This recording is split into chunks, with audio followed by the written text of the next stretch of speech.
ओम शांति। आइए सभी मिलकर सुनते हैं कहानी जगत का पालनहार। किसी नगर में एक सेठ जी रहते थे। उनके घर के नजदीक ही एक मंदिर था। एक रात्रि को पुजारी के कीर्तन की ध्वनि के कारण उन्हें ठीक से नींद नहीं आई। सुबह उन्होंने पुजारी जी को खूब डांटा कि यह सब क्या है। पुजारी, एकादशी का जागरण कीर्तन चल रहा था। सेठ जी, जागरण कीर्तन करते हो तो क्या हमारी नींद को हराम करोगे? अच्छी नींद के बाद ही व्यक्ति काम करने के लिए तैयार हो पाता है, फिर कमाता है, तब जाके खाता है। पुजारी, सेठ जी, खिलाता तो वह खिलाने वाला ही है। सेठ जी, कौन खिलाता है? क्या तुम्हारा भगवान खिलाने आएगा? पुजारी, वही तो खिलाता है। सेठ जी, क्या भगवान खिलाता है? हम कमाते हैं तब खाते हैं।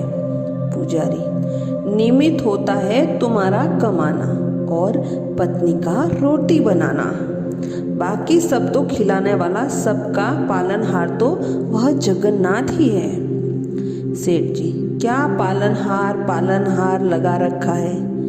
बाबा आदम के जमाने की बातें करते हो।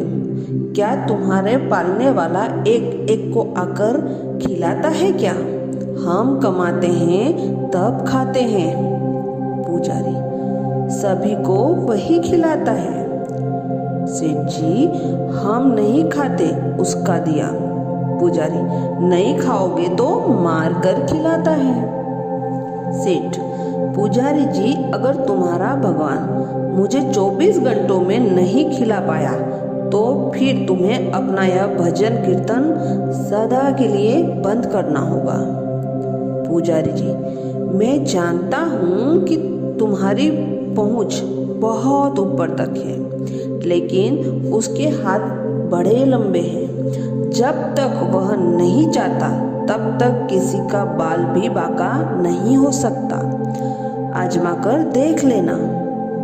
पुजारी की निष्ठा परखने के लिए सेठ जी घोर जंगल में चले गए और एक विशालकाय वृक्ष की ऊंची डाल पर सोचकर बैठ गए कि अब देखता हूँ इधर कौन खिलाने आता है। 24 घंटे बीत जाएंगे, फिर पुजारी की हार हो जाएगी, सदा के लिए कीर्तन की झंझट मिट जाएगी।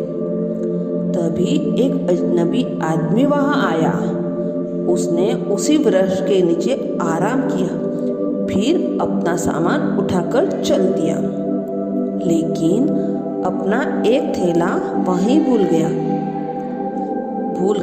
छोड़ गया। ये ईश्वरी जाने। थोड़ी देर बाद 5 डकैती वहां पहुंचे। उसमें से एक ने अपने सरदार से कहा, उस्ताद, यहाँ कोई थैला पड़ा है। क्या है जरा देखो। खोलकर देखा तो उसमें गरम गरम भोजन से भरा टिफिन था। उस्ताद, भूख लगी है, लगता है यह भोजन हमारे भगवान ने हमारे लिए भेजा है। अरे, तेरा भगवान यहाँ कैसे भोजन भेजेगा? हम तो पकड़ने या फंसाने के लिए किसी शत्रु ने जहर डालकर टिफिन में रखा होगा, अथवा पुलिस का कोई षड्यंत्र होगा। इधर उधर देखो जरा, कौन रख कर गया। उन्होंने इधर उधर देखा, लेकिन कोई भी आदमी नहीं देखा। तब डाकुओं के मुखिया ने जोर से आवाज लगाई, कोई हो तो बताए कि यह थैला कौन छोड़ कर गया है। सेठ जी ऊपर बैठे बैठे सोचने लगे कि अगर मैं कुछ बोलूंगा तो ये मेरे गले पड़ जाएंगे।